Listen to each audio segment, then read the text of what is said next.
आइए इस क्वेश्चन में हम लोग ट्राई करते हैं इकोनॉमी का एक बहुत ही इंपॉर्टेंट कॉन्सेप्ट समझने की, जिसको हम लोग जीडीपी कहते हैं।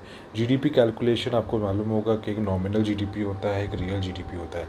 इस क्वेश्चन से देखते हैं, nominal GDP is calculated in a way such that the goods and services are evaluated at some constant set of prices. ठीक है, नेक्स्ट क्वेश्चन देखिए, नेक्स्ट पॉइंट है, an increase in the nominal GDP does not necessarily mean that the production output has increase. और इसमें पूछा है इन दोनों में से कौन से स्टेटमेंट गलत है। ठीक है, तो इसमें आप ये समझिएगा कि जब रियल जीडीपी होता है और एक होता है जो नॉमिनल जीडीपी, ठीक है, तो जो रियल जीडीपी होता है ये पर्टिकुलर किसी बेस ईयर से कैलकुलेट होता है। फॉर एग्जांपल, पहले ये 2011 के बेस ईयर से इसको कैलकुलेट करते थे, तो 2011 में जो प्रोडक्शन हुआ करता था उसको मेजर करते थे, उसको इवेलुएट करते थे। आज का जो जैसे 2026 का अगर कोई प्रोडक्शन हुआ होगा उससे इन दोनों को कंपैरिजन करते थे और फिर मालूम पड़ता था कि हमारा जीडीपी कितना परसेंट इंक्रीज़ हुआ है। तो इससे हमें पता चलता था कि एक्चुअली में कितना प्रोडक्शन बढ़ा है। जो नॉमिनल जीडीपी होता है ये पिछले प्रीवियस ईयर के बेसिस पे होता है, तो इससे हमें ये नहीं पता चलता है कि हमारा जो प्रोडक्शन है वो कितना इंक्रीज़ हुआ है।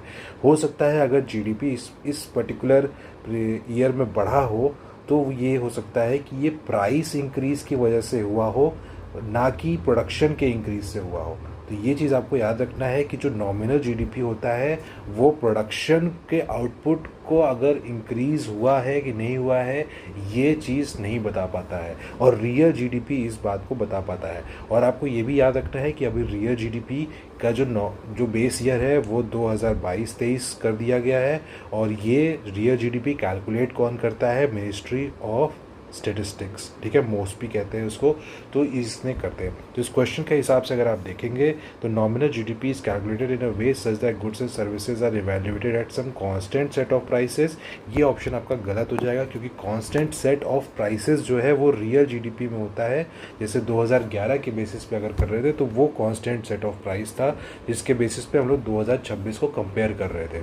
और दूसरा जो ऑप्शन बता रहा है कि N increase in the nominal GDP does not necessarily mean that the production output has increased, तो yes it is correct, because यहाँ पे आप देखेंगे कि जो नॉमिनल जीडीपी है वो प्राइस में फ्लक्चुएशन या प्राइस इंक्रीज़ की वजह से भी आप बढ़ सकता है। प्रोडक्शन आउटपुट इंक्रीज़ हुआ है इसकी वजह से ज़रूरी नहीं है।